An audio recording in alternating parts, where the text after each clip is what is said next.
So today we have a very, very special guest, none other than Karl Osborne, ex-professional footballer, now a football agent and a football academy owner.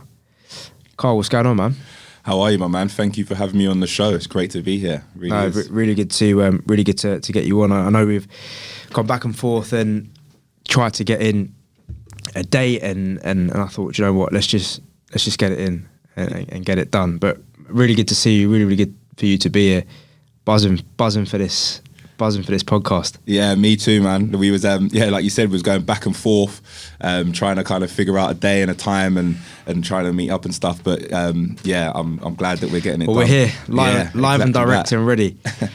So Karl, obviously I've given you a very short 15-second introduction, but for those who don't know, just explain who you are and just a little bit about you, please. So my name's Karl Osborne. I'm a ex-professional footballer. Played football for 16 and a half years, 17 years, I think, before I retired early, just through injury.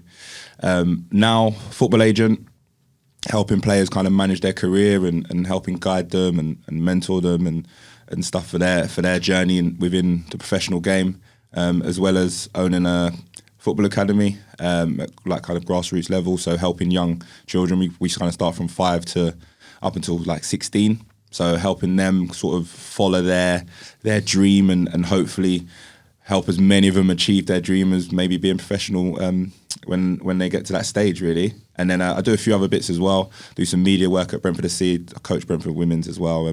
So yeah, a few different bits. So can be busy sometimes. Yeah, brilliant. So I started my journey as a 16-year-old. 15 I went in there, and then I got my scholarship at 16 at Brentford, and left there at 24. So I was there for a good period of time. Done my scholarship there, earned a pro. Yeah. Played, I think, might have been just over or just under 200 times for the club. Captained the club at one stage as well at a young age. Got promotion. Yes, I'm still involved with them now. It's a club close to my heart. And then had a journey and played championship and kind of went to a few other clubs. But yeah, Brentford's where it all started. Well, listen, man, I was like always in the C team for football. I was the kid that they just stuck in goal. Oh, okay. They didn't trust him out on the pitch, but Brentford are doing bits now, aren't they? Brentford are smashing it now. Yeah, they're doing unbelievable. It's incredible to see. You know, the journey they've been on. When I was there, they was kind of League 2, League 1, and then they've just they're in the Premiership now. It's crazy, the Premier League. But not only just in the Premier League, they're performing so well. Like, really good club, run really well, but good people throughout, and fantastic connection with the fans as well, which makes it even better. Yeah, 100%. No, talk to me about where you grew up as a kid. Okay, so my early years, I grew up in kind of Norfolk. Lived in Southall for a long time. Lived in South Ealing for a bit. Kind of from 10 up until sort of 15, 16, I was in Southall and South Ealing. Southall, local boy, mate. Yeah, I'm local. So obviously where we are now, it was nice driving back through from where I live and kind of a bit nostalgic, just remembering things and seeing how much it's changed since I was a kid. But I'm a local lad, so I know the area well. And it's an area that I loved growing up in. What was childhood like? What was growing up in that area like? It was, growing up in that area, I think I kind of had two parts to my childhood, which will sound a bit strange, but as I explained, people understand. So kind of from obviously really young up until 10, I lived with my mum and my real dad in Norfolk. That's where I grew up. So my early years were there. It was a bit different. I grew up in a domestic violence relationship, so I saw a lot of violence, a lot of negative stuff. How old were you then? So I would have been, since a kid, so baby, up until like 10, when me and my mum kind of finally got free and kind of moved on from there. It was difficult because as a young kid, that was just my norm. Obviously, it was distressful. I can remember many a times, and I'm fine touching on them. But I can remember many times where I was kind of, screaming and crying, or trying to lock myself in a wardrobe, or looking out the window for hours praying that my mum's going to come back, stuff like that. So it was traumatic, 100% it was traumatic. But on the other side of that, I was fortunate to have a strong mother who did everything she could for me. She tried to protect me the best she could, but you know, it was a difficult situation for both of us, really. I can't even begin to imagine what that was like for you growing up. And I think, you know, at that age, we're so impressionable, aren't we? And our brains are like a sponge, and as you said, that almost became your normality. Yeah, definitely. And we're really impressionable at that age. And look, we know right from wrong. And like I said, I was lucky enough to have a strong mother who kind of always tried to guide me and teach me right from wrong, and kind of how to be a strong person in difficult situations. So I was extremely fortunate for that. I thank my mother for all that she's done for me. And it's really strange because me and my mum don't actually talk at this moment in time. Okay. But we'll talk about that later, so that's fine. But yeah, at an early age, I was quite a quiet kid, really quiet, quite shy, didn't like big groups, probably suffered a lot from anxiety. Although I didn't know that at the time. I didn't realise that. It's only where I've got older I understand the feelings and emotion I used to feel as a kid and what they kind of are now, or what they would have been at that time. So it was difficult in that sense. But yeah, like I said, I look back at it now, and part of that journey kind of has helped me become the person that I am today, and you know, helped me achieve certain things in my life, and ultimately become a good person. Because one thing I didn't want to do was be a representation or be seen as the same person as my real dad, as bad as that might sound. Absolutely, yeah. It wasn't a man that I wanted to be. I'm a firm believer in our early years really sort of shape and define kind of who we are when we grow up. Not just, you know, not just us growing up, but the decisions we make at an early stage. And I think people often don't realise that the decisions that you make, or I didn't realise until I was a lot older, but the decisions and the choices that you choose to make when you are, you know, 12, 13, 14, they really do have quite a significant impact and actually define and map out kind of who you become. Yeah, you don't realise it at the time. It's weird. Do you know what I mean? Yeah, no, you don't. As a kid, and I think, like, obviously when I sort of talk about, when I said about two halves, and I speak about the second part of kind of my childhood growing up, you don't realise those things. You're just a kid who's just learning. You know, and as me and my mum kind of left that home in Norfolk when I was 10. We moved in with my stepdad, who had two children already. He was a younger dad as well. He had his kids really early, but he was an unbelievable man. And it was like I had two very different examples of what I would deem a good father, so to speak, or a good father figure.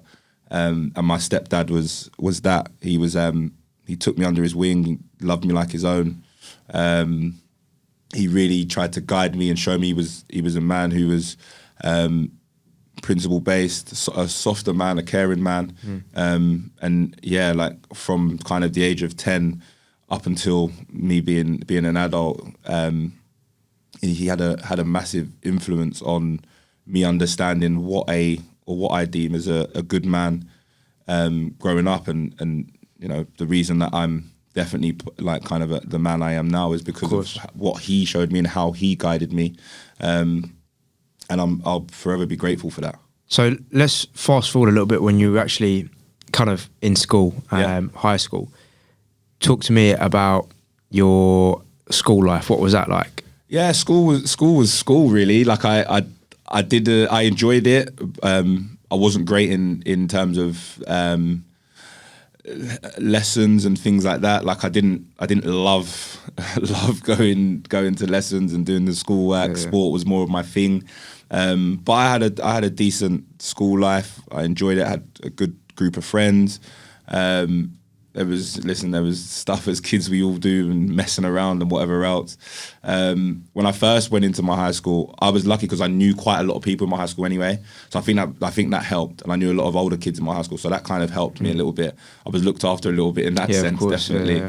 And I remember like first day going to school, when you first go in, obviously you got like your blazer done up, your ties done up, top button done up. And I remember some of the older kids were like, "Listen, you're not coming to school looking like that. Get your tie this way and whatever else." I probably got in trouble the first day with the way I was dressed, but yeah, they helped me kind of adapt to high school. And then as time went on, it's a strange one because from year 7 up until year 9, I didn't play in the football team. I wasn't good enough to be in the football team. I didn't do any of that. And then I kind of hit year 9, had a growth spurt, and then football just kind of completely flipped. I was captain of the school team. So you're telling me, ex-pro footballer, but year 7 to year 9, you weren't good enough to be in the football team? Honestly, I wasn't. I didn't make the football team. That's crazy. We had some good players in our school team, and I didn't make the football team. I probably was a little bit more because I was nervous and kind of probably had a little bit of a complex that I didn't feel I was good enough anyway. So I probably, when I tried out for it, I didn't undersold yourself. Yeah, 100%. And then I kind of grew up and got a bit more confident in my own ability. My stepdad had a men's team, so I was always playing against men from a young age. So I was used to kind of getting thrown around a bit and kind of dealing with the physical side of the game. So I think when I got to year 9, I had a growth spurt. I dealt with that really well, and I think that helped me massively in terms of my football journey. How I dealt with the game physically. And then obviously I kind of improved myself technically and then started to play for the district and the county, and then started getting scouted for many different kind of professional teams. Yeah. I know, when you walked in today, I was like, bloody hell, mate, he's big. You've got that rugby player physique. People always say that, but I suppose when I was younger, I was still tall, but I was skinnier. Now I've stopped playing for a few years. I've put on a bit of weight and a bit of size, but people say that to me, but for me, it's just a norm. I never think I'm that tall. I always think people are bigger than me whenever I meet them. I'm always like, wow, they're massive. So at what point then did you, and this is probably the question that you get asked a million times, what was the kind of moment in your life where you thought, I want to be a footballer? I'd probably say, like, I kind of always wanted to do it, but never had any kind of real belief in myself. So, and where I was, like I said, when I was younger, really shy kid, like really nervous kid. I never really pushed myself to kind of do it. But I got to year 9 and do you know what the change was? Where I'd obviously gone through kind of growing up as a kid. So when I was younger, when I was 10, I was in that kind of environment where it was violent. It wasn't a nice environment for a kid to grow up in. I was so shy. I'd suffered from like headaches, anxiety, like I said. I just was a super nervous young kid. If there was a group of teenagers, like I would genuinely be super nervous. It was just really strange. And then I got to year 9 and that kind of completely flipped and turned into a little bit of anger. And I think that was the catalyst for me, which sounds strange, but what it did was it kind of ignited a fire in me that I wanted to be something, because I had a sense of belief that no one ever believed I could be anything. So within me, I was like, I wanted to be something, and football was my route to kind of prove to people that I can go and be something. I'd kind of taken a lot of doubt, or received a lot of doubt where people kind of said I wouldn't be good enough and things like that. So I hit year 9, and like I said, where I think I then started to become a bit more aggressive and a little bit more angrier and not understanding the feelings and emotions that I was going through from the past trauma that I'd already kind of faced. That then started to kind of push me in a direction.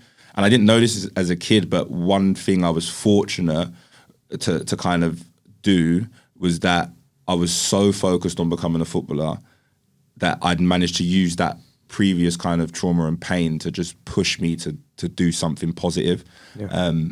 And I look back at it now, and at the time I was just a kid who was desperate to play football. But now kind of growing, understanding myself as a human, that was something that was probably installed for me really young, and I kind of managed to find a way to use the pain in a positive way, and I still do that now to this day. Do you think that there was an element there that you wanted to prove to yourself as well that you could actually accomplish? I mean, you know, let's make no mistake, that's everybody's childhood dream. I want to be a footballer. Yeah. But unfortunately, very few actually go on to achieve that dream. Yeah. But you fall into that. Yeah, I do. I suppose I do fall into. I think it's 1% of kids make it as a professional footballer, and then it's like 1% of the 1% that make it at the very top level. So it's an extremely difficult thing to achieve, and I suppose I managed to achieve it and play for a long time, and would have been longer had I not suffered certain injuries and maybe looked after myself a bit better, and maybe been a little bit focused later on in my career as well, actually, which again we'll talk about. But yeah, like I said, as a kid, I was just a kid that wanted to play football, was desperate to play football, but I think that was driven out of desperation to prove to myself and to prove to others. I think to prove to my real dad that I was going to be so much more than kind of he was. So yeah, I think that's where it kind of originated from, for sure. I just want to touch on kind of the topic of trauma. Yeah, because trauma's a it's a funny one. Mm-hmm. Because I genuinely believe that everybody, you might not realise it, but everybody experiences some sort of trauma. Yeah, for sure. In their life, right? And it's all relative to the individual. Yeah. So some situations are a lot worse than others, but everybody's trauma is relative to them and how they deal with it. Would you say that your trauma from a young age, you spoke about growing up in that household where you are surrounded by violence and there was that anxiety there, that nervousness. Yeah. Did that trauma kind of carry over into you using it as almost like a catalyst, as like fuel to set about achieving your goal of actually, you want to make something out of this? Yeah, I think it did. It definitely did. I mean, I think when I was younger, when I say young, so when I got to a teenager, I think I became very emotional, and the emotion I usually displayed was anger. So it kind of gave me a drive to a degree, but I didn't always use that in the best of ways. I used it very well in terms of football and how I drove myself with football, and kind of whenever I played, I was like, I need to be the best. I can't let anyone outdo me. I can't let anyone outrun me. I can't let anyone outwork me, outplay me in any way. So it helped me positively in that sense. But I think you don't know the world, do you? I'm 13, 14, 15, 16. I'm at the very beginning of my journey of life, so to speak. And I remember kind of through my teenage years and later teenage years, I went and got counselling and stuff where I was just carrying that trauma and didn't know what to do with all the emotions. And I'd also grown up where it was like, I'm Caribbean, so my mum's side's from Barbados and my dad's side's from Jamaica. So sometimes the Caribbean culture can be a little bit where you don't talk about what you've gone through, and you never kind of express it. So I never really knew how to express how I felt or how to talk about how I felt. So I ended up just reacting off emotions, which I believe if you allow emotions to control your decisions, it can be a good thing, but it can also be a very dangerous thing. And that's something that potentially could have led me down a different path. But I always say that football was kind of the saviour for me. But I feel like from kind of hearing your story growing up, that was when you were a child in that household, you had no you had no kind of control over Yeah. that situation, Yeah. right? Yeah. You had no control over it, and that's probably where the anxiety probably stemmed from. Yeah. But then it sounds like when you had football, that was like the first thing that that came into your life that you had control over. Yeah. You're going to go out there, you're going to, as you said, you're not going to let anybody outrun you. Yeah. You're going to control that. You're going to dominate that pitch. So maybe that being the first thing that you could own and control, that gave you that hunger and that passion and that ambition to keep pushing and make something out of it. Yeah, I think you're probably right, to be fair. I think, I think that probably was the first thing that I felt I had some control over for myself, because I couldn't control the other situation. I was in a situation that I was in, and that's what it was. So yeah, for me, becoming a footballer felt like it was the first thing I could control. Although there's so many other aspects in terms of ultimately it's other people making the decision whether they deem me good enough. Yeah. And I went through a period where before I signed for Brentford, I trialled at 5 other clubs and they all told me no. They all told me I wasn't good enough. So, that was difficult, that disappointment. And again, you still came back. One thing that my mum had instilled in me was that no matter what, you pick yourself up, you dust yourself down, and you keep going. Yeah. So that had kind of been ingrained in me from a young age by my mum. And when it came to me chasing my dream, I managed to use that and kind of understand that. And literally every kind of disappointment I took and every knockback I took, I used that as fuel to go and prove the next person wrong. And it was just collecting disappointment at the time, but using that to kind of drive me forward and make something of myself. So I'm a firm believer of, with every negative thing that happens, there's a seed of something positive that can be born out of that, and vice versa the other way. I'm very much a believer of that. And I think the difference is it's trying to be able to understand when something negative or when you take a loss or whatever it might be, how you turn that into a positive, or how you use that situation or scenario to turn something into a positive. Yeah. Now, I didn't know that at 16. I was just focused on becoming a professional footballer. That was all I thought about. That was all I wanted to be. So in kind of as a byproduct of that, I just kept trying to do what I wanted to do. Like I just didn't stop playing. I didn't stop turning up to things. I didn't accept no. I just kept doing it. Now when I'm older and I've got a little bit more knowledge, I'd like to think, and a better understanding of myself as a person and of the world and of us as human beings, I suppose, I understand that it's a choice in terms of whether we allow something that's negative in our life to keep us in the same place or ultimately take us backwards, or whether we use it to move forward and create something positive out of whatever that situation may be. Yeah, for sure. And I think in general, probably not enough people kind of understand that or believe that.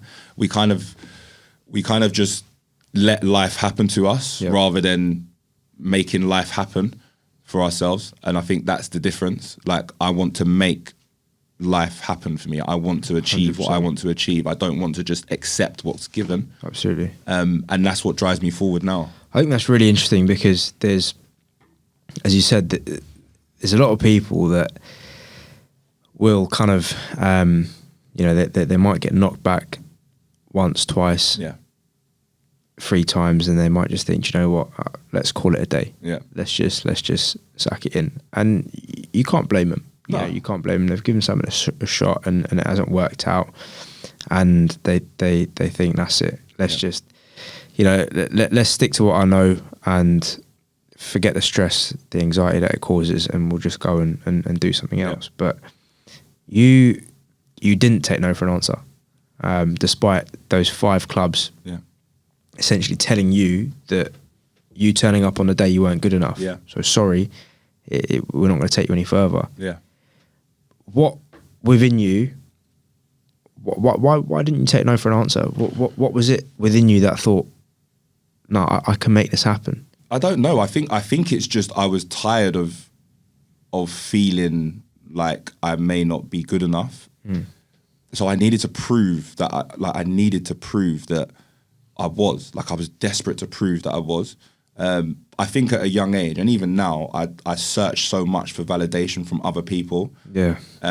So I think that's I feel you on that, part of it. Like yeah. And I think like not so much now, but I think at times I still have that. It's something I've worked on, but I think at times I do still have that.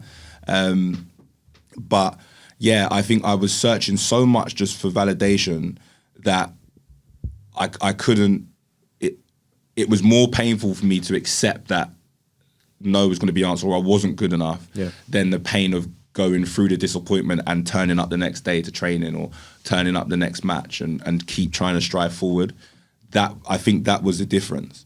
And I think that's what helped me ultimately become kind of a professional footballer and then go on and have a career. Because a lot of people can, be a scholar and sign a pro, but for me, having a long career is very different.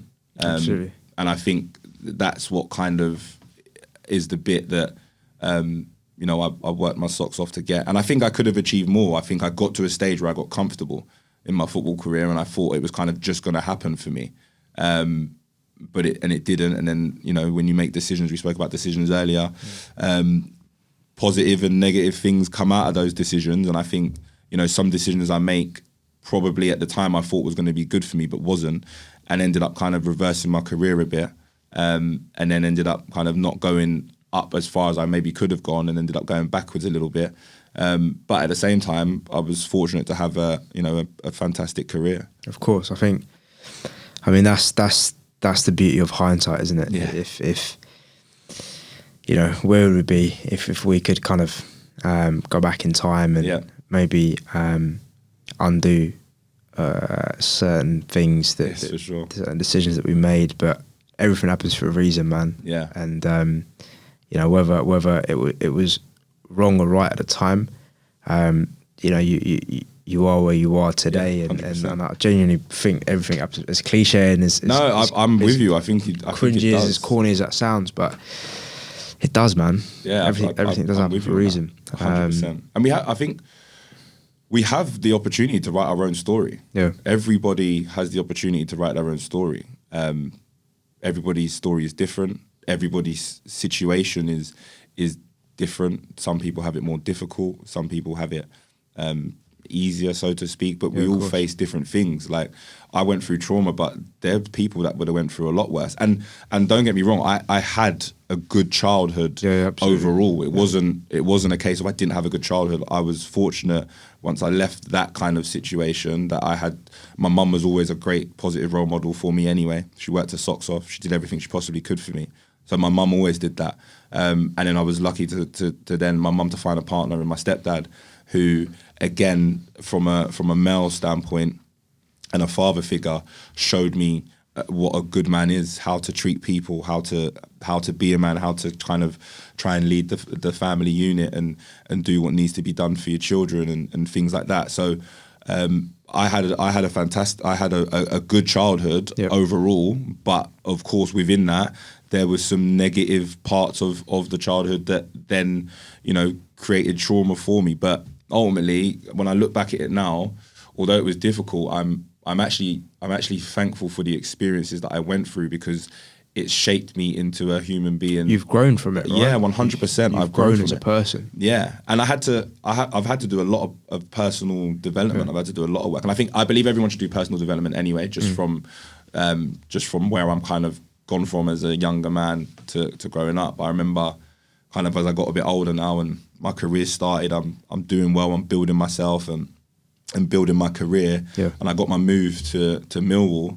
I had a really difficult time at like 24, 25. That couple of years at Millwall was super difficult for me. I'd left Brentford, and you got to remember I had a kid really young. So how old were you when you signed for Brentford? Yeah. When you started playing professionally for Brentford, what age are we talking now? So I signed pro at 17. Okay. I feel like I'm skipping a bit here. So yeah, no, I signed pro at 17. Yeah. I signed my scholar at 16. Yeah. And that was the last scholar. So before, I'd obviously said I'd been rejected by 5 clubs. So I'd gone trial at Arsenal, Chelsea, Fulham, Reading. and QPR, and all of those clubs said I wasn't good enough. I then signed at Brentford, and there was a guy called Bobby Ross who was at QPR at the time, but he also played for Brentford when he was younger, and he said, "Look, it's up to you. You can go back to Hayes. I was playing for Hayes at the time, and I'll push them to play you first team as a 16-year-old. That's a great thing, and I believe that you might be ready for it. Or you can go on trial at Brentford. I'll try and get you in on trial at Brentford." And I remember I was in South Ealing at the time, me and my mum, and Bobby Ross came in, and I remember sitting there, and my mum looked at me and she was like, "It's up to you. Like, what do you want to do?" And I was like, classic mum line. It's up to you. It's up to you. What do you want to do? Cheers, mum. And I was like, like the way she was looking at me, I could tell what she wanted me to say, because she didn't want me to give up on my dream. By the way, when mum say it's up to you, they know full well the decision that they want you to make. Yeah, definitely. They know full well, but it's almost like just like dangling that carrot in front of you. You make your own decisions. Yeah, exactly son, that. But they know exactly what decision they want you to make, and you know what she wants you to make as well. Yeah, exactly that. I knew what she wanted me to make, and she knew what decision she wanted me to make, but she was never going to pressure me or answer that question for me, because ultimately she knew it was for me. But also, I think she's probably thinking, if you want it bad enough, then you're gonna have to keep going. There's no other option. If you want it that bad, like you say you do, then you're gonna have to pick yourself up again, dust yourself down again for the 6th time, and try and achieve something. And that's the decision I made. I went on trial at Brentford. Obviously went there, and at Brentford there was one scholarship left, which was for a defender. And ultimately, when I'd been on trial, at the time I was playing as a centre midfielder, but Bobby Ross said, I think you could be a centre back. I really do think you'd be a really good centre back. And I was kind of like, I want to be a centre midfielder. I want to be in the middle of the pitch. I want to be the engine room. I want to be the creator, all of that kind of stuff. But I went and I trialled as a centre back at Brentford. And I remember I'd been training, was doing well. And then at the time it was a guy called Barry Quinn who was managing us, and it was a challenge. It was new. It was a little bit more rugged, the way that we did stuff and things like that. It was a real challenge, a real test mentally as well. And there used to be a tournament called the London Cup. So Brentford were in it, and we played against like Celtic. I think I played against Arsenal. I can't remember the other club we played against, but it was like it was a cup for like under 16s that was quite a big deal. Yeah. So we played that, and I was in the squad for that cup, and I'd kind of been told, whoever performs the best in this cup, and I was up against 2 other centre halves, whoever performs the best in this cup, well, ultimately is going to end up kind of getting the scholarship or get given the last scholarship. So I'd obviously been there for a few weeks. The other 2 had been there for a few years. So they, for me, I was like, well, I'm ultimately going to be kind of the last pick, but I'm going to give everything I possibly can. Anyway, so before the tournament started, 5 days before the tournament started, I was at school, messing around as a school kid does. And there was we used to have swinging doors in our school, and I was out of lesson, messing around. I should have been in lesson. And I was with one of my mates. And then I've ran and fly kicked the door. And as I fly kicked the door, there's the concrete door frame. It was just concrete, brick door frame. And I've smashed my head off that and split my head open. Ended up having to get 8 stitches in my head. And they said to me at the hospital, I said, look, I've got a tournament. I need to be able to play. Can I play? And I was like, you're not going to be able to play. It might open up again. And I was like, I need to play in the tournament. And they was like, look, you just got to hope for the best. But to be honest, your stitches can't come out for 7 days at least. If your tournament, and I think my tournament was literally 6 days kind of before I needed to get my stitches out. And I was like, I'm playing no matter what. It doesn't matter. I'm having to play. So turned up for the tournament, was playing, having a really, really good tournament. We done really well. My year especially had a really strong youth team at Brentford at the time. So we had some really good players. Yeah. And they're my best friends to this day, which I love. But we had a really good age group. My friend Ryan Watts, Darius Charles, who had a career. We had people like Ryan Peters and Sean Hillier and stuff like that in our youth team. But we went to this tournament, and we ended up coming second in the tournament, which we was probably predicted to come last. And the under-18s coach, Jeff Taylor, came and watched the game. And I remember all the tournaments had finished. It was in the last game against Celtic. My head had split open again, so I was bleeding, they'd strap me up and things like that. But I needed to finish the game. I was like, they was like, we want to bring you up. I was like, no, I need to finish the game. Anyway, we ended up beating Celtic 2-1. I think we ended up coming second in the tournament.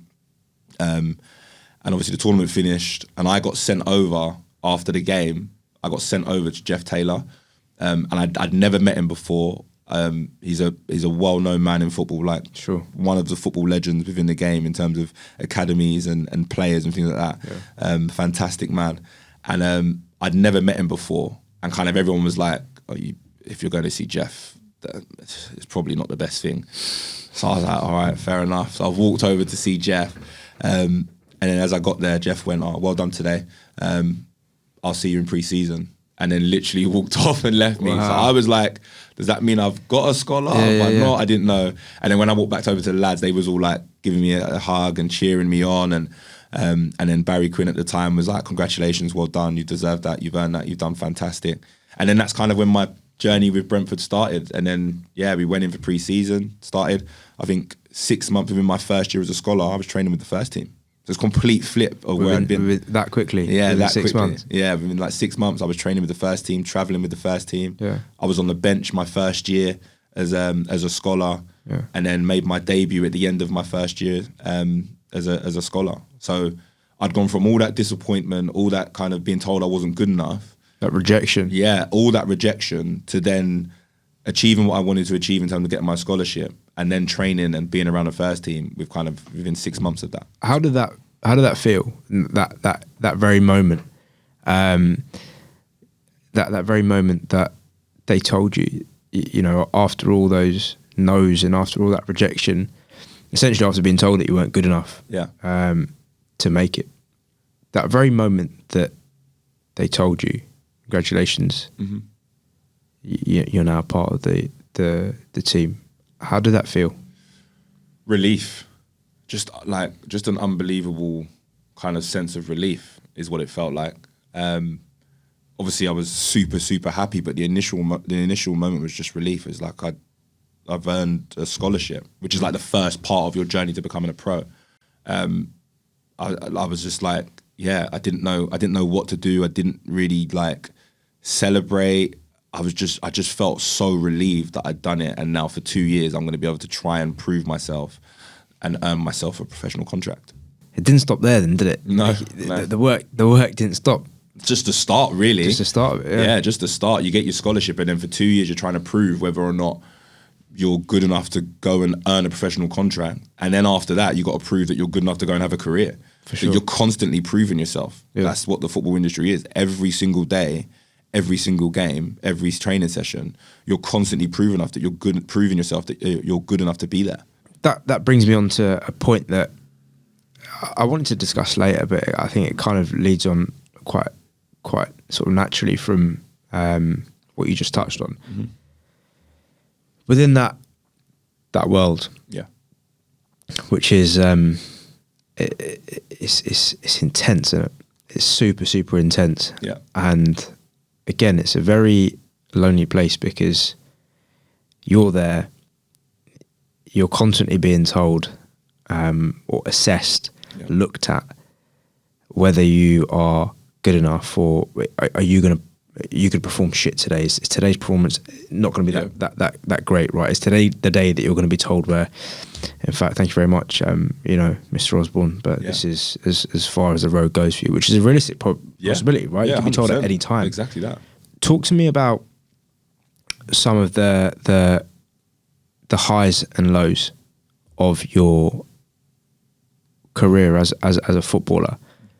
Let's touch on some of the high points. What are some of the moments that you really kind of remember as, this is a real milestone in your career? I think obviously earning my pro contract, that's kind of the first one that everyone kind of feels that kind of elation to earn that, because it's hard work. It's not easy, and it's, like I said, daily judgment on whether or not you're going to be capable or be able to do what needs to be done in order to start carving out a career. So that's probably the first. Making my debut as well, 17, that was huge. That was massive, making my debut and playing in front. I think it was like 13,000. We ended up playing in front of as a Wow. 17-year-old, just turned 17-year-old. Yeah. So that was amazing. And then I've been fortunate. I've been to Wembley 4 times with different teams. I've had 3 promotions, which is fantastic. Got promoted at Brentford, promoted with Bristol City, promoted with AFC Wimbledon, which is incredible. I've had an FA Cup semi-final, which was unbelievable. Unfortunately, we lost, but the experience of that and the cup run was fantastic. Played against different Prem teams, had some fantastic results. I remember beating Everton in the cup, which was unreal. In the FA Youth Cup, we knocked out Arsenal. My youth team did, which had players like Alexei Song playing, Nicholas Bentner, Vito Manone played. Some legends in the game. Like some really. I think Cesc Fabregas was on the bench or something like that. Wow. It's crazy. So I mean, my youth team, we knocked Arsenal out, which was an unbelievable experience. So those are some positives, but just in general, being a kid who wanted to be a footballer and then achieving it, and then ultimately kind of, like I said, making some unbelievable friends, being in some unbelievable changing rooms, some unbelievable people and personalities. You're living the dream, innit? 100%. Living the dream. So my whole career was just positive. Yes, there was negative moments in my career. Of course there was. Injuries, maybe not getting moves that I thought I was close to happening. Those things, maybe not getting or reaching a level that I should have reached. Yeah, they're negative moments, but overall, just being able to say that I achieved my childhood dream, and not just achieve it by signing papers, but make over 350 appearances within the league and in the professional game is huge. And 100%, it's more than huge. It's you've lived what you've lived what people sort of dream of living. But I say that in jest because it's not all sort of sunshine and roses. No. It isn't. And I think like with a lot of things in today's society, people will only see, and it's human nature, I think people are only interested in seeing somebody sort of highlight reel of the positives, and everything's always glamorized, right? But nobody really knows what goes on behind closed doors. So that's why I kind of ask, well, those low points, how low did they actually get? They could be really low. It could be lonely. It can be lonely at times. Like I always say that when football's going good, it's the best career in the world. Nothing beats it for me. It's the best career in the world. But when it's not going so well, it can be difficult. It can be lonely. It can feel like a very lonely and dark place. Like I've had them moments in my career. I kind of half touched on it earlier, but when I moved to Millwall, I wasn't playing. Didn't kind of like the environment. Didn't enjoy the environment. Was struggling with, not playing and then not performing as well. And then I was going out all the time, heavily drinking all the time, just trying to find an escape, not being picked. Again, you're going through those emotions of I'm not good enough. And I think the difference was that time when I wasn't playing and I started going through those emotions of feeling not good enough again. I'd worked so hard to feel like I was good enough at Brentford for kind of 8-9 years, where I'd done so much and achieved so much and become kind of a real sort of figure within the club.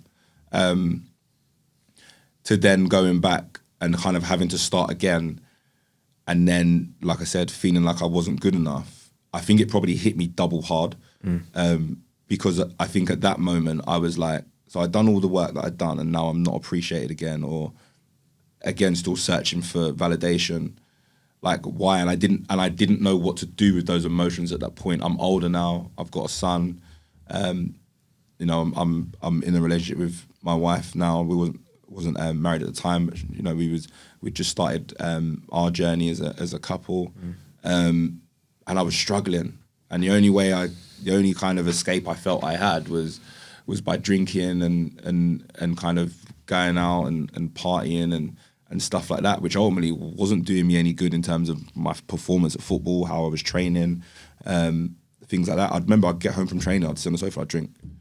Like, but no one knew that was going on. I'd be at training the next day, everyone would think I'd be all right, I'd be laughing, No I'd be one sees happy. that. Yeah, no one sees No that. one knew that I was going through. You're meant to be a pro footballer. You're meant to, everything's meant to be great, isn't Exactly that. Everything's meant to be rosy. Yeah. Everything's meant to be great. But no matter what kind of career you're doing, I think everybody will have difficult moments in their career and tough times. But it's how you deal with them. And at that time, I didn't deal with it well. I didn't know how to deal with it. I didn't know how to deal with my emotions and how I felt. And How long did that last then? Where you were in that kind of headspace? At least a year, probably. A year. And until I managed to kind of get a move to Bristol City, and then it was like a sense of freedom. I'd escape. And football had always been my place of freedom. Yeah. When I was a kid, football was my place of freedom. Football was a place where I felt like I could be myself. I could be free from everything. You leave everything off the pitch, and the only thing I had to focus on was being the best I could possibly be at football. I didn't have to worry about any of the past traumas. I didn't have to worry about anything that was happening at home. I didn't have to worry about anything that was happening outside of those white lines on the football pitch. Sure. So then when you're not getting that, it's hard, because it's like, so where is my freedom? Everything feels enclosed. Everything feels small. Everything feels like, on top of you. You start to just almost sort of like self-destruct. Yeah, 100%. That's exactly within what yourself. I was doing. I was starting to self-destruct, and I was fortunate that, like I said, I had good people around me. My wife was massive for me in those moments, in trying to help me and guide me and trying to get me back being focused and going through it with me. My mum and dad at the time obviously were trying to help me and trying to give me some guidance, but I'm the only person that can make the decisions for my own life, and I'm the only person that can change the habits or change the behaviours that I've got or that I had, shall I say. So ultimately the decision was down to me, and it was a choice whether I decided to change. And my wife fell pregnant at the time with my little girl, Rose. And obviously, like I said, I'd had my son when I was 19. I'd had my son at a really early age, which I don't advise anyone to have children early, but Yeah. it was a super blessing for me, because it gave me a sense of focus. Sure. And I'd started to, I think that really helped me with my football moving forward from that point. But when I knew I was having a daughter, something that someone had said to me, and I can't remember who said it to me, but it was like, you need to be the man that you want your daughter to marry. And that kind of really hit me, because at the time I wasn't that man. I wasn't in a good place. I wasn't the man that I felt I should be. I wasn't a positive role model at that point.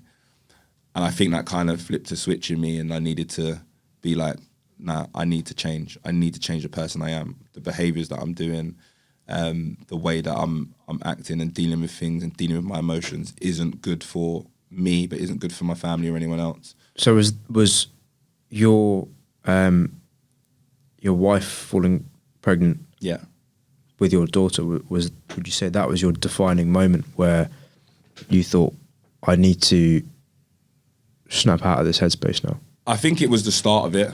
And then I think leaving Millwall at the time, I think then helped. I went to Bristol City, where I loved it there. And how old are you now, moving from Millwall to Bristol City? 25, maybe, I think 25, yeah. So we've signed pro at Brentford at the age of, was it at the age of 17? Yeah. Then you've had your career at Brentford. Yeah. Millwall at 24, I went there, yeah. 4. Yeah, and then had a really tough time there. Yeah. And then 25, 26, I'd left Millwall, yeah. And then Bristol City. Yeah, Bristol City. So at Bristol City now, you're 26? Yeah. My little girl's been born. And it was kind of, I was coming up to my 26th birthday. Yeah. My little girl had just been born. I was at Bristol City, playing again, got that sense of freedom. Loved every minute of it. It's a fantastic club. Some great people there. Met some great people. Played with some fantastic players who gone on and had fantastic careers. And then kind of my daughter was born, and I suppose that was the start of the journey where I started to really kind of develop myself as a person, or realize that I needed to develop myself as a person, because some of the traits that I had and the behaviors that I had just weren't positive, and long term they weren't going to be good for me. Yeah. So I think, and that's really interesting, because you said that was the moment that you realized that you had to develop yourself as a person. Yeah. And it's I picked up on that because you didn't mention develop yourself as a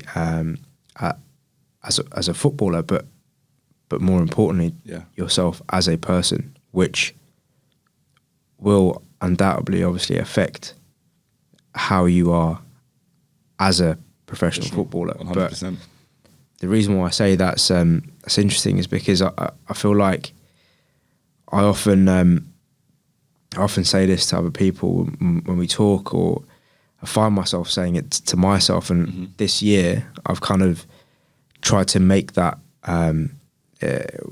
my priority is actually try and master myself as a person, and try and just be on, just try and be on top of my shit. Do you know what I mean? Yeah. Just try and be on top of my game in all aspects of life, be it relationship, my family life, my health, my nutrition. Try and tick off these things every day. But I try and do that now before actually focusing on trying to smash business goals or whatever, because I feel like I was trying to do that before and it wasn't working out for me. And I realized the thing that I was missing is actually figuring myself out and growing as a person. And I feel like since I've started to do that these last few months, got so much more success. Got so much more success and clarity. Clarity is the biggest thing. I think just touching on that point with clarity, I think that's part of the problem. I don't think that we have clarity. We take so much information in, and so much programming in terms of what's fed to us through media and through school and through experiences. And you got to remember, as a human, naturally, your mind wants to protect you. So naturally, it's you kind of try and stay away from things that will make you feel uncomfortable, and you end up staying in your comfort zone. But ultimately, the only way that anyone's ever going to grow is by putting yourself in uncomfortable situations and uncomfortable places in order to grow.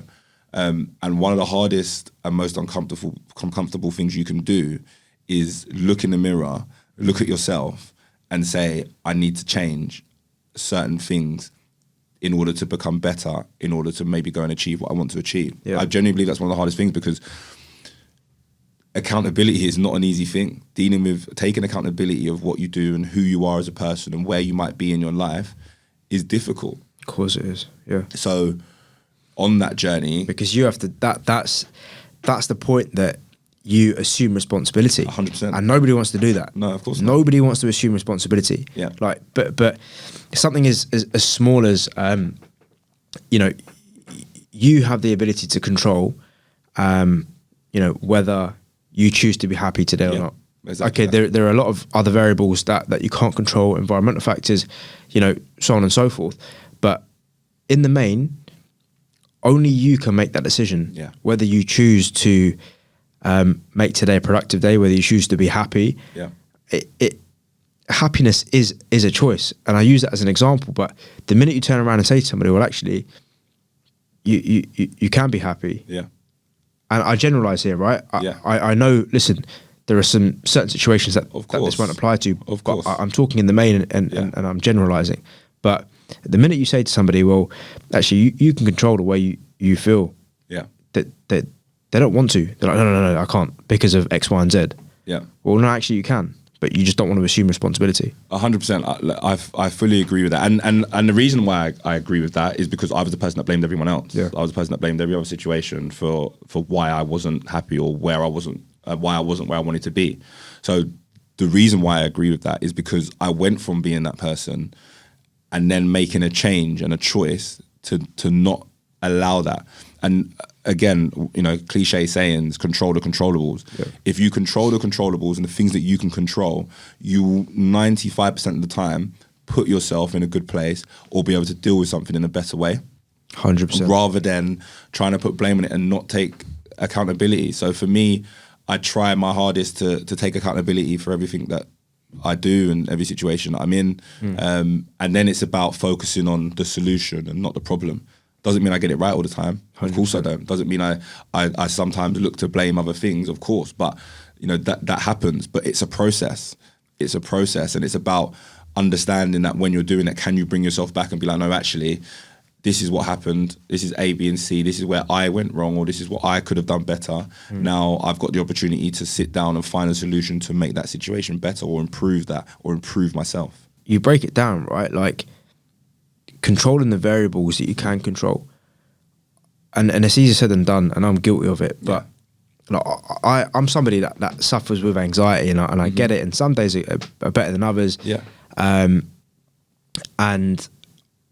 the minute that I essentially write down all the things, that's what I found that worked for me. The minute that I write down all the things that I need to get done, and B, the things that I'm in control of, and that I dictate, I almost own the day rather than letting the day own me. Yeah. So little things like the gym, tick it off.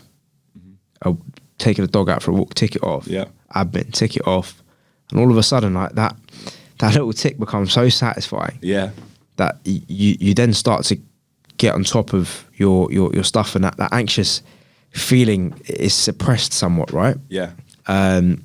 Because for me, the anxiety stems from not being able to control certain things. Yeah. That's when, and then one thing becomes another and becomes another snowball effect, and then it gets on top of you. And I feel like that's a key point that you made is focus on controlling the variables that you can control. Yeah. Granted, that's not everything. Of course. But it's probably 90-95% I would agree with you. of things in your day. 100%. If you can control how you manage your day, then like we said, 90-95% of the time you'll be in a good place or going in the trajectory that you want to go in moving 100%. forward. And it's difficult. It's not easy. And I'm very much at the beginning of my entrepreneurial journey, so to speak, building my football academy and with the agency side of stuff. So I'm very much at the beginning of that. But the one thing that I learned is constantly show up. Every day. Just show up. Try and make a positive step forward. Some days it might be something that feels massive. Other days it's small things. But I believe if you can get the small things right 99% of the time, then everything will happen for you anyway. And you need to have an unbelievable amount of self-belief. Like that's another thing. Self-belief is so key because you're going to face all of those knockbacks and things like that. And I think that's where football's given me certain transferable skills now going into kind of the business world. And the entrepreneurial world, is giving me certain skills like dealing with setbacks and dealing with disappointment, and still trying to move forward and in the journey you want. But ultimately, the first thing you need to do is create clarity on your vision. What do you want to be? Who do you want to be? What do you want to achieve? And then you need to kind of work backwards from that and kind of start to engineer how you're going to achieve it. The end of your kind of football career, how did that come about, and how old were you when you sort of came to the end of it? So the end of my career, I'd kind of been going backwards. I'd moved to Scotland for a bit, wasn't playing. I'd moved to Plymouth, wasn't playing. I'd suffered a few injuries over my career. So I did my knee, again, which was a lonely place when you're injured. It can be really lonely. And then, I ended up going to Grimsby. So for kind of like 3 and a bit years, my body just kept breaking down. I couldn't get myself out on the pitch. I didn't feel like I was playing at even 60%. And that just became mentally tiring, like really, really tiring. I've got a young family. I'm moving them every year, 6 months. I went from moving back to London with AFC Wimbledon, to then moving to Plymouth, to then 6 months later moving up to Scotland, to then 6 months later moving to Grimsby. Like my daughter at the time, Rose, had gone from living in Bristol to living in London to living in Plymouth to living in Scotland to then living in Grimsby, all in the space of like 2.5 years, 3 years. So I kind of just was mentally struggling with that. Didn't feel happy, and I wanted to get my family back to London. I wanted to get closer back to London, so I ended up signing for Aldershot, who the manager Gary Waddock, who had tried to sign me a few times before and just was a really good man, had brought me in and kind of I'd had a really good pre-season, really enjoyed it, was doing well, so I had a really good off-season and then went for pre-season, started pre-season really well, was feeling really strong, really good, getting close to the season, and then we was training and I pulled my calf. And I remember the feeling of I felt like I'd worked so hard to get myself in a good place physically, and then I was still picking up injuries. I managed to get myself back, played a game for Aldershot, got through the game, then played another game, got a different injury. Again, body just kind of breaking down, and then got myself back from that. So I did my quad, got myself back from that, and then played a game again and got another injury. And then we was in January this time now, and the manager called me in the office, and I was captain of Aldershot at this time. So I've made like 3 appearances. Yeah.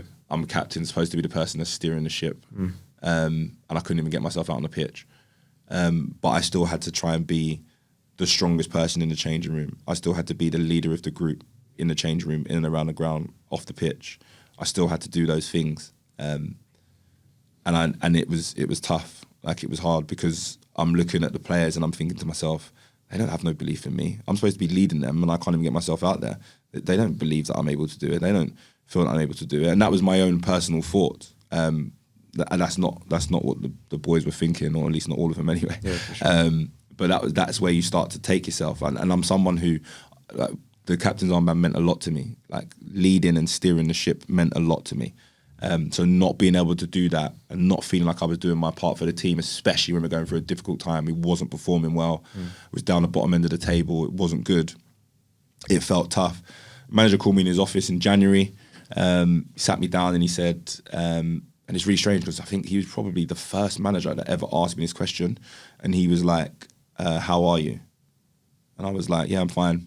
Just obviously trying to work to get back from my injury. He's like, no, not football. How are you? How actually are you as a person? And I went quiet because it was like he could see what I was going through mentally. Yeah, for sure. With not being able to get fit, my body kept breaking down. The disappointment of not being able to help and lead the team in the way I wanted to. And he said, "You've been going through this, obviously this season, but you've been going through this for a while," because he obviously knew my career. We spoke about it when we come in and stuff like that. And he said, where are you at? How do you feel? And I said, I'll be honest, I don't know if I can keep going. And that was probably the first moment where I'd spoken about feeling like my career was coming to an end. And it was difficult, like it was super difficult. One, because at the time I think I was 31, so I felt like I hadn't really had a full playing career, although I'd made my debut at 17, but I felt like I hadn't played a full playing career. You know, it's like, how do I keep going? And he said, look, you're a good person, you're a good man, but I can see that it's breaking you, not being able to perform, not being able to play. You need to think about whether you're willing to continue to put yourself through that mentally. And I was like, I don't know if I am. I don't know if I can keep putting my body through it. I don't know if I can keep putting myself through it mentally. I really don't know. And I remember, you know, he kind of stood up and he said, look, I'm here to support you. Go home, speak to your family, see what you feel like you need to do. But you can't continue in this mind space and this mindset, because you've been fantastic for me in terms of the way you've been around the change room, the person you've been around the lads. But I know every time you go home, it's a struggle for you. And the reason I say that is because I went through it. I went through it myself, is what he said. So I understand how you might be feeling. And I remember I had a few good lads. We had a car school. It was myself, Jake Cole, who had a good career, Marvin McCoy, and Matty, who was our car school, and they were good lads. They were all good lads, and we used to have some good conversations in that car school. And I remember going back into the changing room, getting my stuff, and telling the boys I'd meet him in the car, and I think Coley was driving at the time, and I remember getting in the car, and the boys kind of got in as well, and Coley was like, "What's up?" And I just broke down in tears. I was just crying. Yeah. I was like, "I think I'm done. Like, I don't think I can continue anymore. I don't think I can keep playing.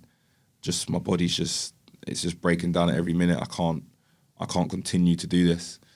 And I remember the boys were with me, and like they were so supportive of me. I'm in tears in the front seat, crying, because I think that's probably the first time I accepted that actually my career's coming to an end, for whatever reason. I needed to be kind of done with it. My body was telling me, you need to be done with it. My mind was telling me that you need to be done with it. For sure. So yeah, I remember with the long drive back, I was just pretty quiet, and the boys were just trying to talk to me and reassure me and let me know that, listen, we're here to support you. If you need something, we're here. Like, don't fear it. And I went home, spoke to my wife, and I said, I think I'm done. I'm going to leave. Yeah. And so I left Aldershot. The manager was fantastic with me, looked after me, still rings me to this day, checking how I am. He's one of my best managers I've had, just because he cares about the person, not just the player. He cares about the person. And football's a place where most of the time it's player before person, but Gary Waddett wasn't like that. He was person before player. So I'm forever thankful and grateful to him. But yeah, I left Aldershot, and then I went and tried to play like part-time for a bit, but it just wasn't me. Wasn't enjoying it, didn't like it, and kind of after a month I just said, you know what, I'm done, I'm retiring. And I retired. I retired in the January. I didn't announce that I'd retired from football. Yeah. I think until maybe April, maybe May, because it took me that long to accept that I was retiring. So I couldn't put it out there to the world that I'd finished playing the game. But it sounds like the moment where you were in that car and you broke down in tears. Yeah. I feel like you knew that. Yeah. You knew in your heart of hearts. I knew I was done. That was the end of the road. Yeah, I knew I was done, and I think I'd probably known that for a while. Yeah. Just because the way my body kept breaking down, I couldn't get fit, I wasn't playing and stuff like that. So I think I'd probably known that for a while, but accepting that and making that decision, and then putting it out there, felt like huge failure for me. Yeah, but I think you got to remember that's almost 15 years worth of not only a career but dreams. Yeah. Life in that one moment. Yeah. Almost just sort of coming to that point of realization that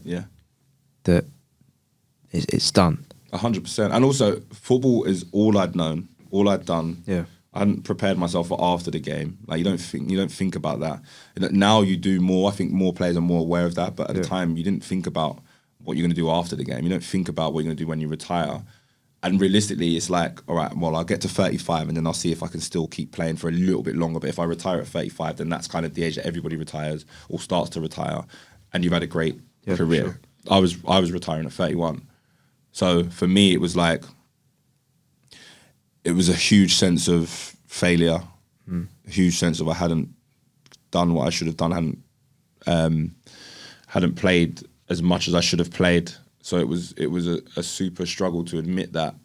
And again, that sense of feeling like I'm not good enough, or where do I stand in the world now? Because I'd always felt like for a long time, I think you can feel, you take, being a footballer, you almost take that on as that's who you are. Yeah, for sure. Like I was Karl Osborne, the footballer.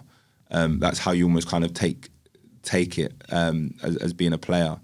But see, that's how, and I don't think it's probably not just football. It's probably a lot of industries as well. 100%. But I feel like that's how they make you feel. Yeah, definitely. Right, like that's it. That's all you got. It's player before person. Yeah, that's all you got. But, well, actually, that's not all you got. No. But that's what you end up believing. Of course, of like, course. So that's what I ended up believing. Like football is the only thing I have. Football is the only thing I'm good at. Football is the only thing I can do.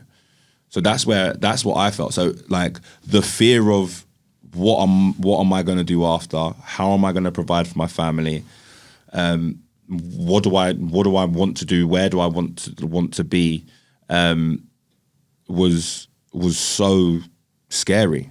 Yeah, for because I'm like, I don't know. It's an unknown world for me. Like I've known nothing other than playing football every day for 15, 16 years, however long it was. That's all I'd known. Yeah. So the fear of the other side of that was super scary for me. Let's talk about the other side of that now. Yeah.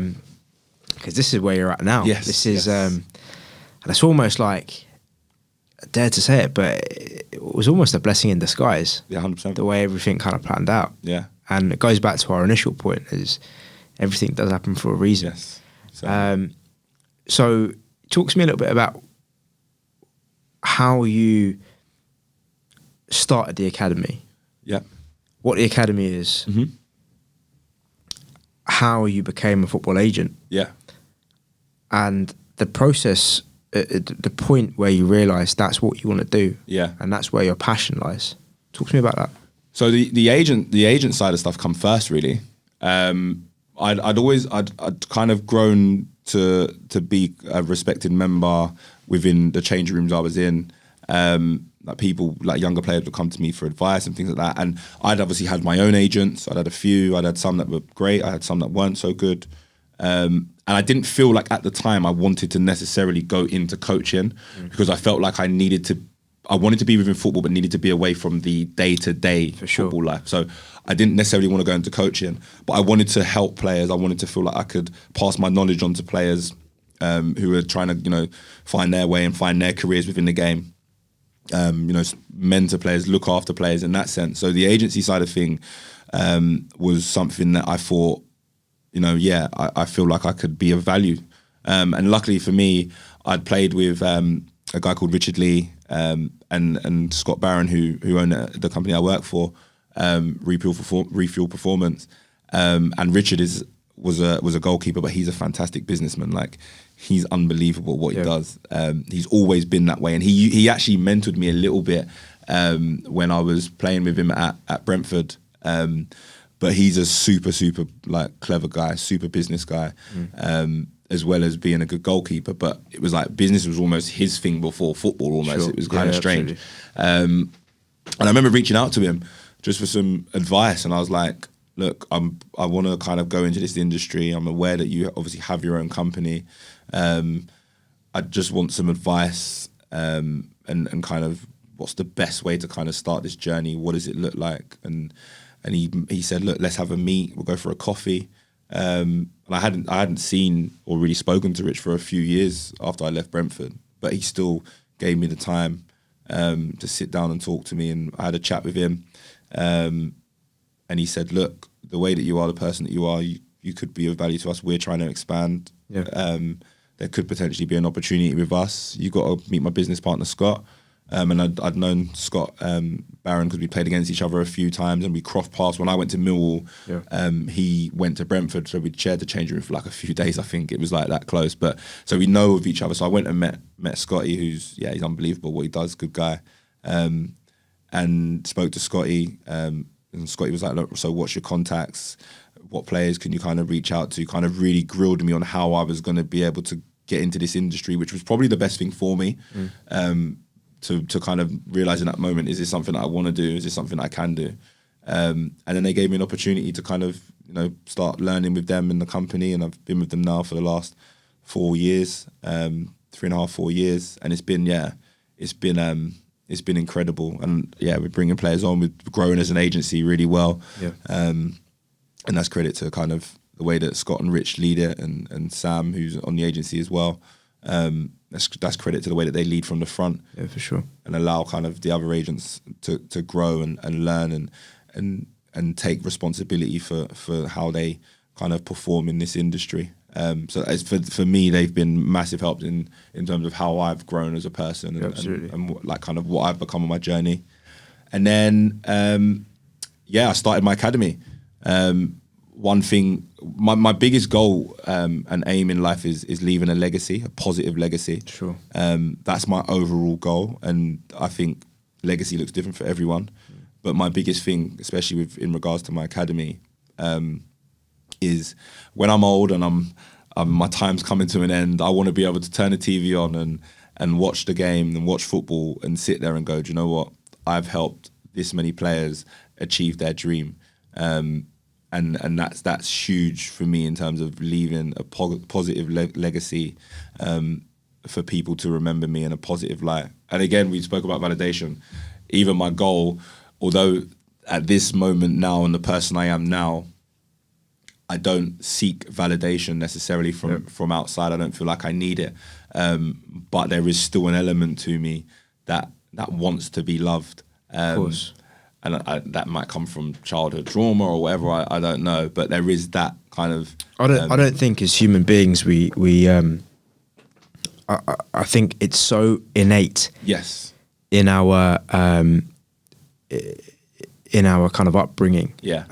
And in our DNA that I think we look to be a community, don't we? Of course. I think that's the biggest thing. I think some more than others. Yes.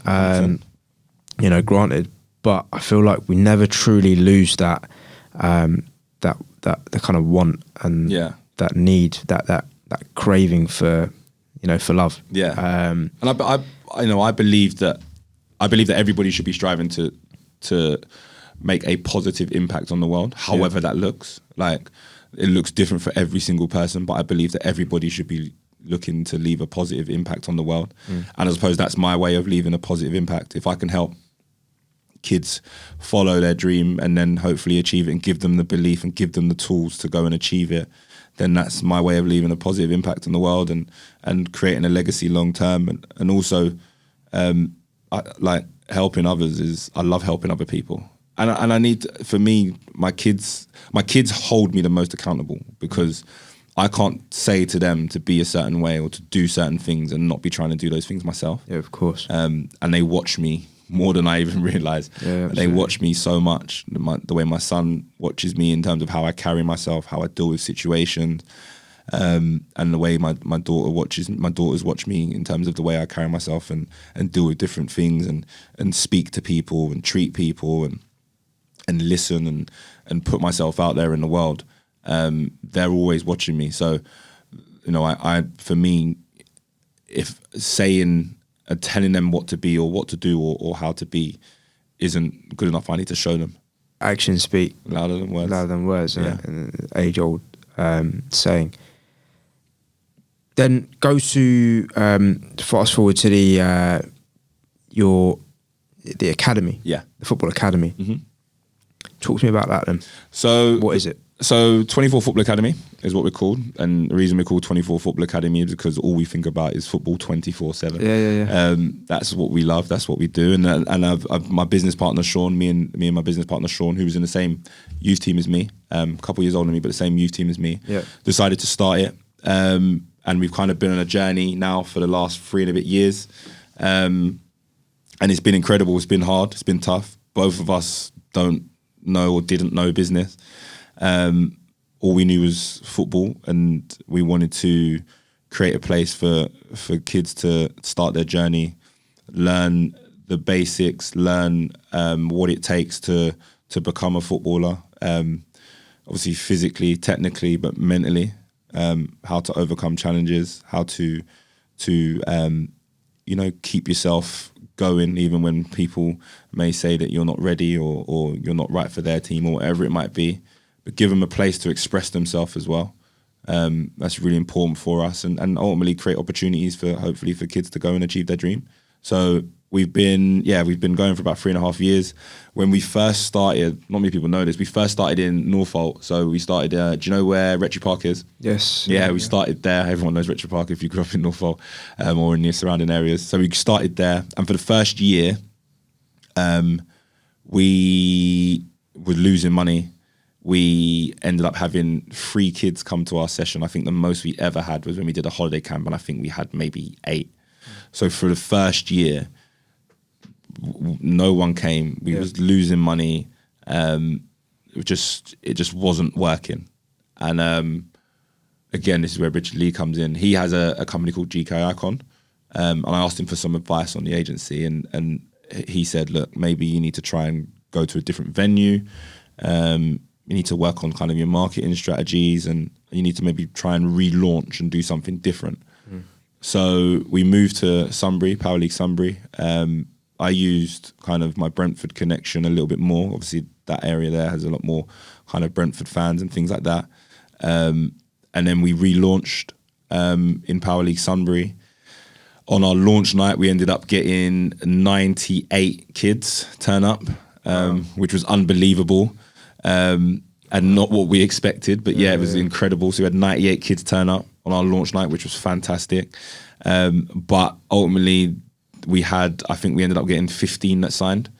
So it was like, how do we go from having 98 kids here to now only having 15 kids sign up? Yeah. And again, it was like a massive disappointment, because in our mind, you're like, oh, well, we're going to be all right. It's finally turned around, just because we thought we've got 98 kids turn up. But ultimately, that's not what happened. But we kept going, kept growing, and week on week, more kids came.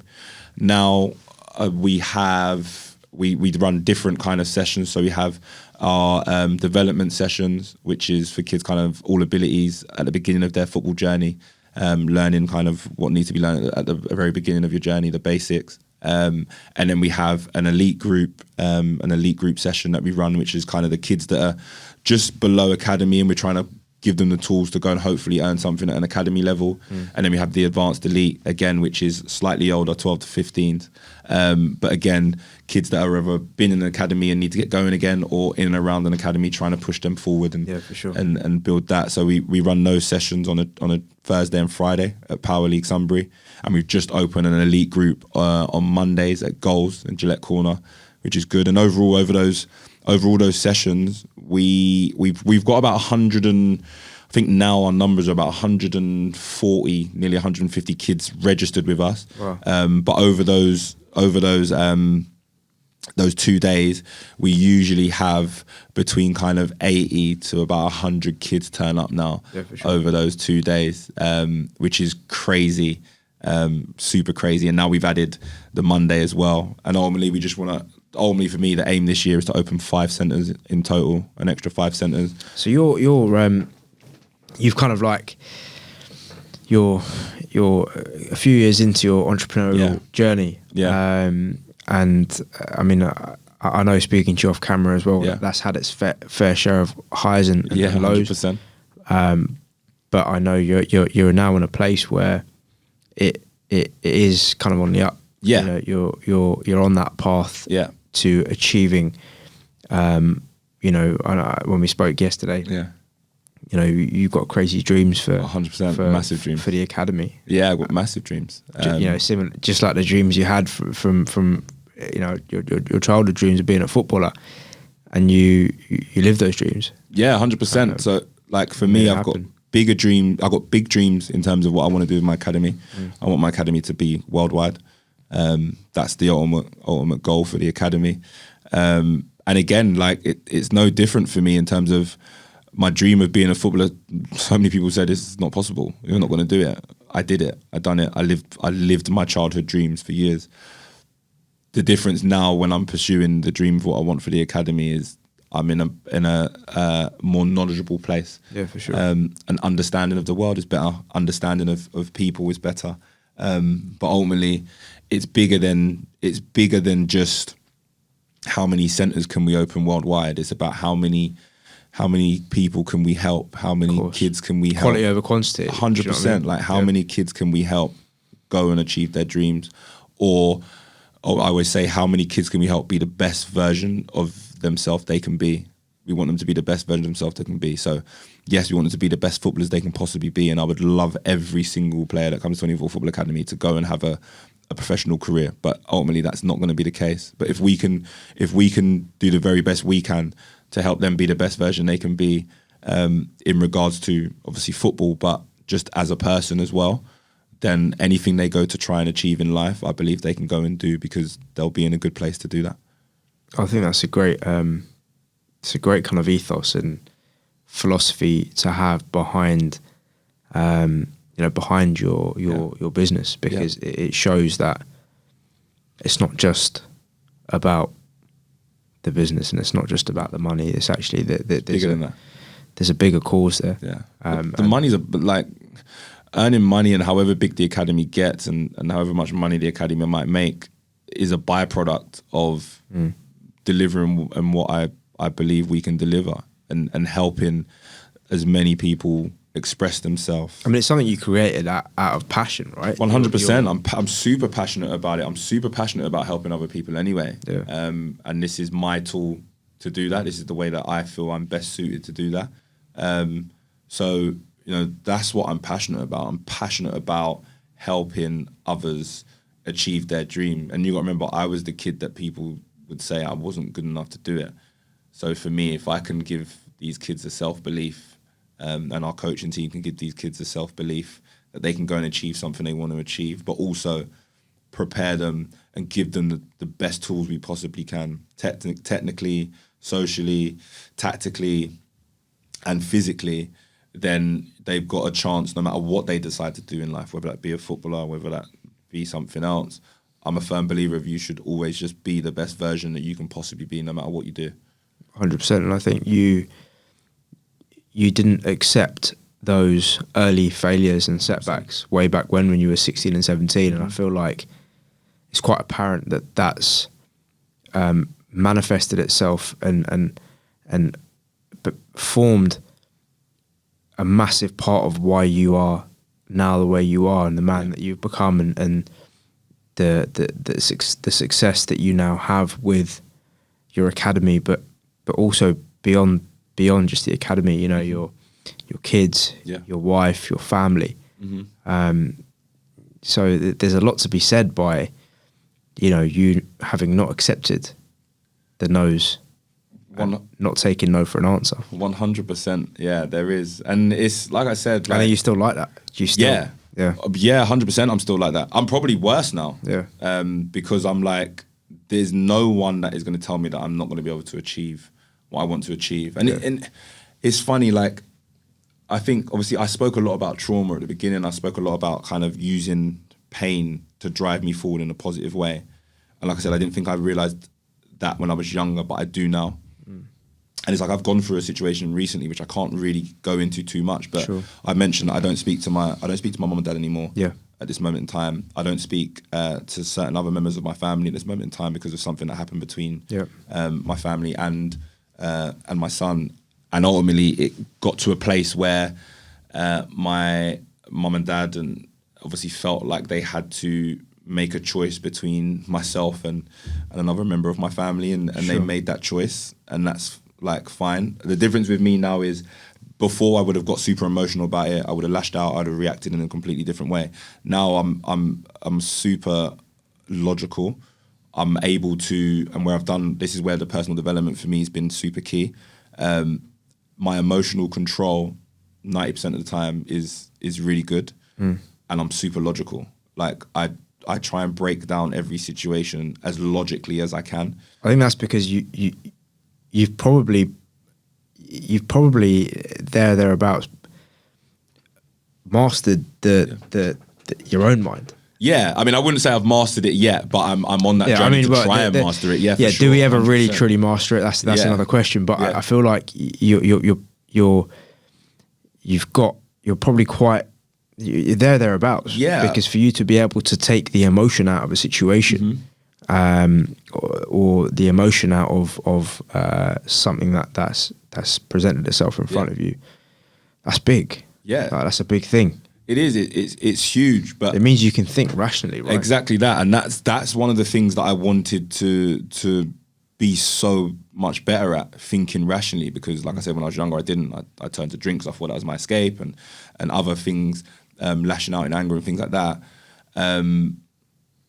wasn't productive for me, wasn't good for me, and wasn't who I wanted to be. Yeah. So I had to make changes, and I had to go on a journey to change that, and I had to look inside to do that. I couldn't continue blaming other things and other people and other situations outside of my control. The only thing I could control was, 1, the person I am, 2, how I deal with situations, 3, how I handle my emotions, and 4, how I think, and then how I take action.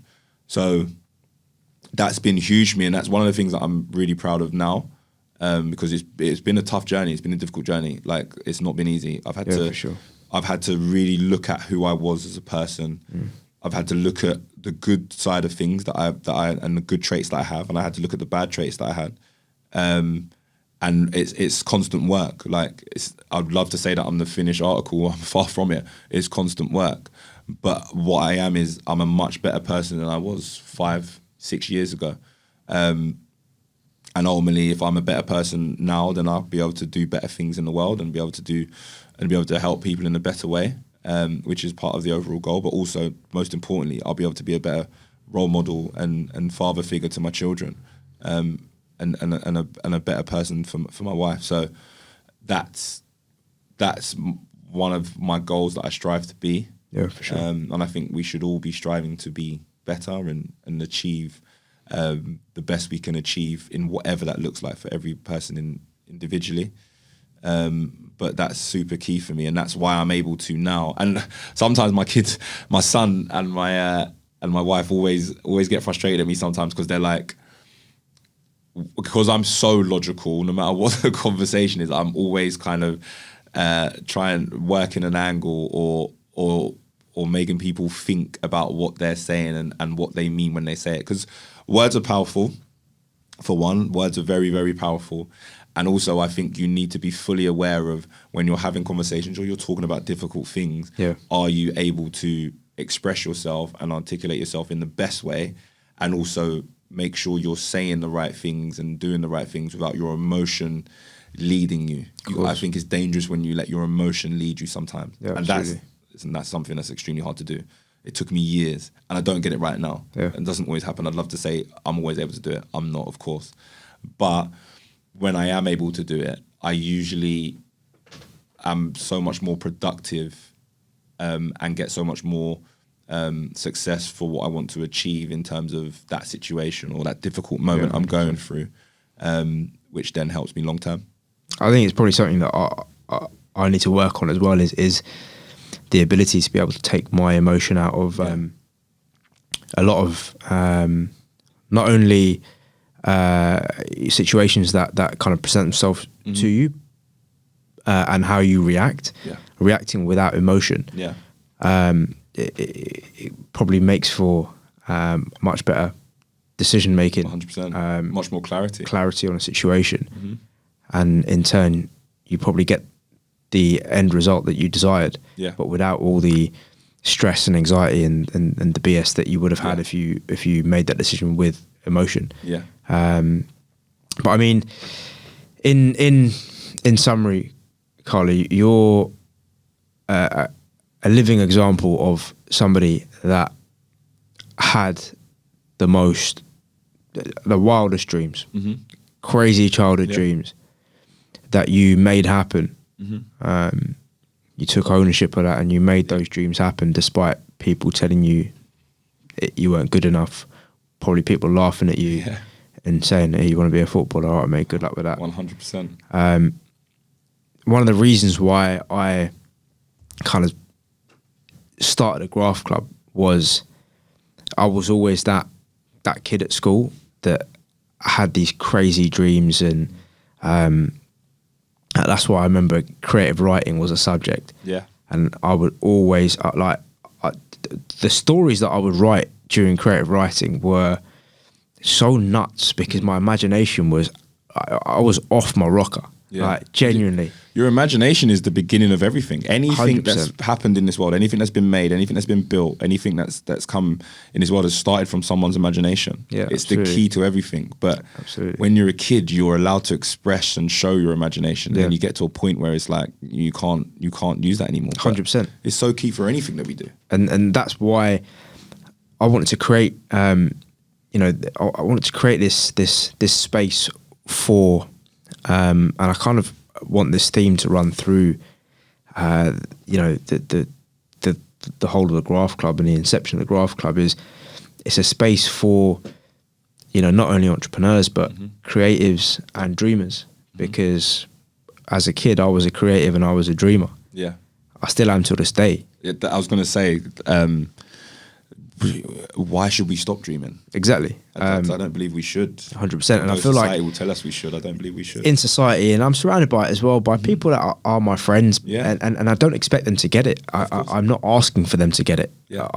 I genuinely, I'm not asking for them to get it. I get it. Yeah. And that's all that matters. But there's a lot of, you're always surrounded with a lot of negative pessimists. So they're always like, oh, you're not going to be that guy.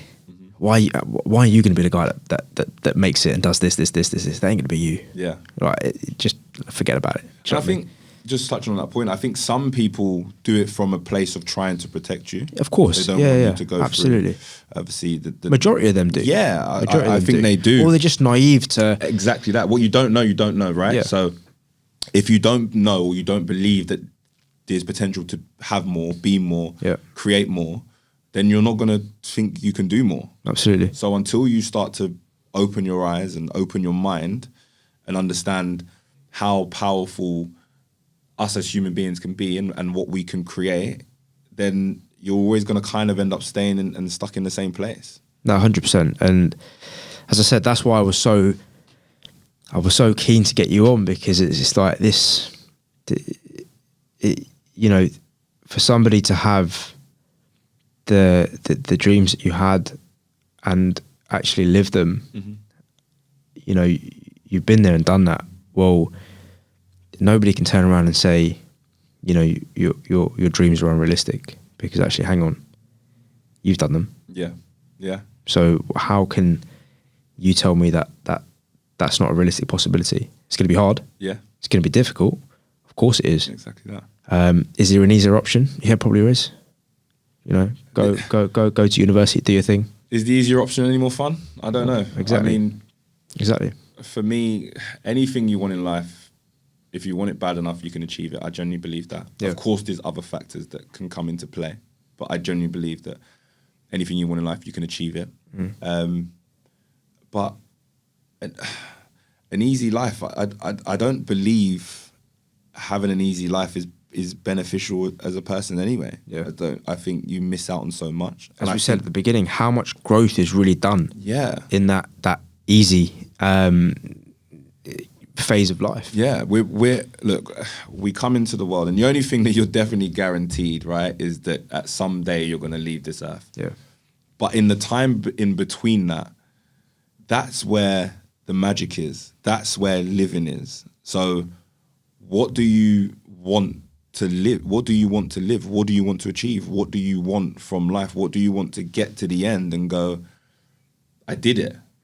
Like, I did what I wanted to do, and I did what I believed I could do, and I achieved what I wanted to achieve. Yeah. I don't think there's any greater sense of satisfaction than achieving what you want to achieve and knowing that the path was tough and difficult, but you showed up every day and you built something and had a positive impact in the world. I think, like we said yesterday on the phone, straight up, like if your dreams don't scare you, then you're A, selling yourself short, and they're not dreams worth having. Personally, I wake up every single day, and the dreams that I have, not only for myself but for my family and where I want the Graph Club to be, like, it scares me. It actually scares me, where I have to. I sometimes question myself. I'm like, can I pull this off? And I think we all do. I question myself all the time. Every day I question myself. Can I do this? Am I able to do this? Can I find a way to do this? I question myself all the time. But like I said yesterday, if your dreams don't scare you, then realistically they're too small. 100%. And if people don't understand when you maybe tell them your dreams, again, they're too small. Yeah. And if you fall short of massive dreams, you'll still be in a place roughly where you want to be. But there's loads of things that come into that. Now, ultimately, it starts with taking accountability. It starts with growing as a person. And the biggest thing is growing your mindset. Yeah, absolutely. You've got to have a growth mindset. You've got to want to learn. You've got to want to improve. And you've got to want to strive for something great. Absolutely. And I think that's why I feel like the Graph Club is such a unique space. Yeah. Because I'm trying to get all these amazing people together like yourself, all these people that are either at the same stage of their journey, have been there, done it, or maybe are miles ahead. Yeah.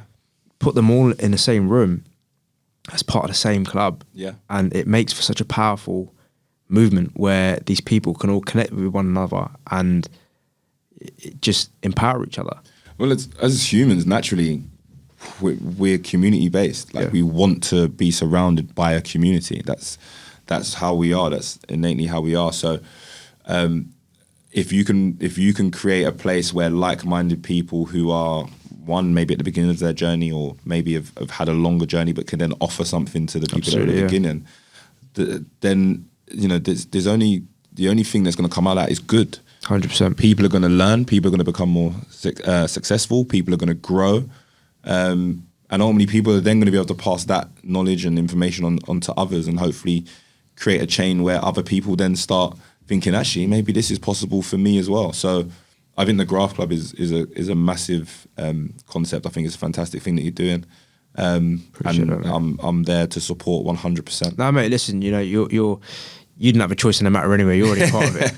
But I just feel like, there isn't a space out there where it's not, for me, it's important that we don't have a long list of prerequisites like all these other membership clubs out there.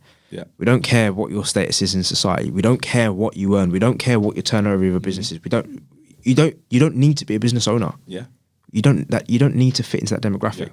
You just have to have a growth mindset, and you have to be willing to add value and empower others on their journey, whatever stage of their journey is. Yeah.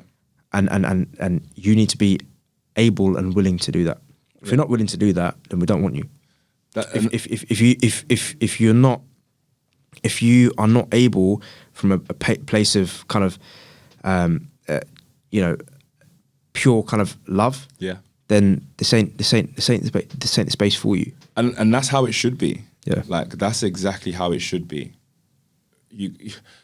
When especially at the beginning of the journey, what you realize is sometimes it can feel extremely lonely because not everybody thinks the same as you. Not everybody sees the same as you or understands the same as you. So when you're starting that journey, entrepreneurial journey a journey of growth, because ultimately you have to grow in order to be successful in the entrepreneurial world. You have to grow your mindset and have a certain kind of mindset. It's extremely lonely. So you'll be looking and reaching out to people or to friends, but they're not in the same place. And it's like, where do those people turn to? And that's why I think the Graph Club is so important, and I think will be massive, because I know even for myself, the more aware I am of my personal space and my own energy and my mindset, the more aware I am of the people I'm close to and I have around me and kind of who I spend my time with. Because it's so important, and your network, we speak about network, like how important your network is in order for you to go and kind of build something is going to be key. You're going to need help along the way. You can't do it on your own. It's impossible. 100%. You're going to need help along the way, but the help that you need is going to be people who understand or have a mindset that allows them to understand what you're trying to achieve and only want what's good for you. Yeah.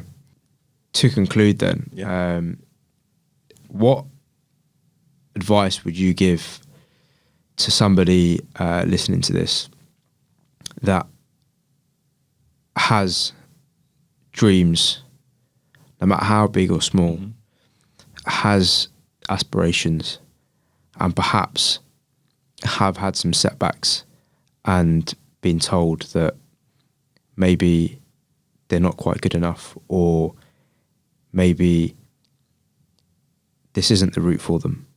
What advice would you give to them? I think the first bit of advice is the use of time. For me, and this is something I've learned and I'm definitely trying to get better at and learning, time is your greatest ally, but also your greatest enemy. If you don't use time in the way that it needs to be used and use it in a positive way, a productive way, then ultimately, time doesn't stop for anyone. It's gonna go. Time's gonna go. You have to be able to use time in the right way so that you can keep making strides forward, and be aware that when you're wasting that time, the opportunities you're then starting to lose because of that.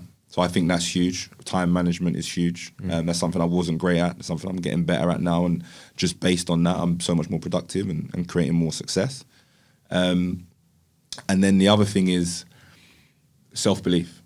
You have to have the most amount of self-belief possible. Yeah.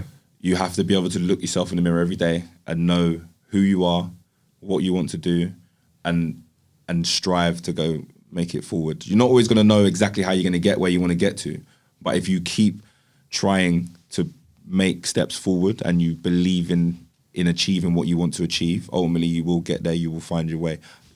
Law of attraction is huge for me, right? So what you put out into the world, I genuinely believe you'll get back. If you're constantly putting negative stuff out into the world, that's what will come back to you. If you're constantly putting positive stuff out into the world, then that's what you'll receive. You'll receive more positive stuff. So I think, yeah, that for me, self-belief alongside clarity and what you want to do is huge. Oh, brilliant. It's been inspiring for me to kind of hear some of the gems that you've Thank you. The gems that you've had to say over the last hour and a bit. Appreciate you coming on, and I genuinely can't wait to. It's an honour to have you on. It's an honour to be here. To be completely honest, and I can't wait to have you as part of the Graph Club and see you at the first Graph Club event. I'll be there. It'll be good. Thank you. Thank you very much, Carly, man. Thank you for your time.